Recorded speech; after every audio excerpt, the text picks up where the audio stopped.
C'est l'un des points noirs routiers du Val d'Oise, un cauchemar pour les automobilistes qui l'empruntent. Le rond-point de la Croix-Verte va disparaître, une étape dans un plus vaste chantier, le prolongement de la 16 depuis l'Isle-Adam jusqu'à la Francilienne en direction de Roissy-Charles de Gaulle. Objectif, fluidifier la circulation et donc réduire les temps de trajet.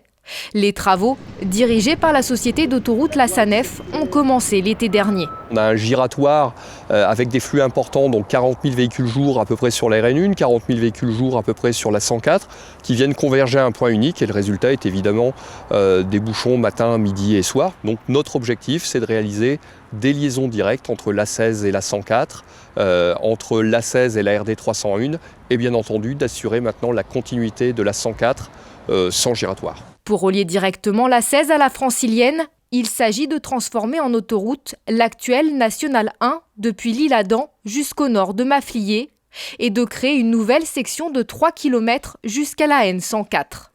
Une nouvelle portion sans péage promet la Sanef. Nous nous trouvons actuellement sur la commune de Maffliers. C'est une des communes qui est traversée par le projet de l'autoroute A16.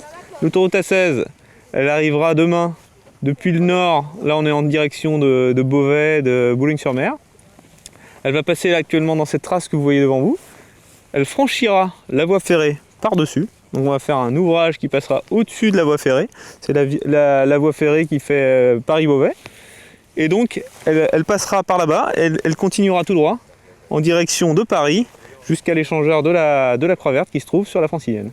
Le fameux rond-point de la Croix-Verte, lui, sera réaménagé en échangeur avec la construction de plusieurs bretelles routières pour connecter les grands axes. Et pour libérer le trafic sur ces voies principales, 8 giratoires doivent aussi voir le jour pour raccorder les routes départementales alentour et les communes voisines. La fin des travaux est prévue pour fin 2019.